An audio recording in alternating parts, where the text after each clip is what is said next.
संजय उवाच दृष्ट्वा तु पाण्डवानीकं व्यूढ दुर्योधनस्तदा आचार्यमुखसंगमे राजा वचनमब्रवीत्। संजय उवाच संजय ने कहा, दृष्टा देखकर तो किंतु पांडवनिकम पांडव सेना व्यूढ़म व्यूह रचना में खड़े होना। दुर्योधन है राजा दुर्योधन तदा तब आचार्यम गुरु उपसंगमे पास जाकर राजा राजा वचन शब्द अब्रवीत कहा।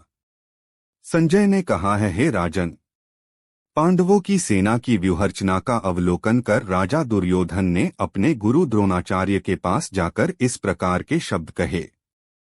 धृतराष्ट्र इस बात की पुष्टि करना चाहता था कि क्या उसके पुत्र अब भी युद्ध करने के उत्तरदायित्व का निर्वहन करेंगे। संजय धृतराष्ट्र के इस प्रश्न के तात्पर्य को समझ गया और उसने ऐसा कहकर कि पांडवों की सेना व्यूह रचना कर युद्ध करने को तैयार है, यह पुष्टि की कि युद्ध अवश्य होगा। फिर उसके पश्चात उसने वार्ता का विषय बदलते हुए यह बताया कि दुर्योधन क्या कर रहा था। धृतराष्ट्र का ज्येष्ठ पुत्र दुर्योधन निर्दयी और दुष्ट प्रवृत्ति का था। धृतराष्ट्र के जन्म से अंधा होने के कारण व्यावहारिक रूप से हस्तिनापुर के शासन की बागडोर दुर्योधन के हाथों में थी। वह पांडवों के साथ अत्यधिक ईर्ष्या करता था और कठोरता से उनका दमन करना चाहता था ताकि वह हस्तिनापुर पर निर्विरोध शासन कर सके।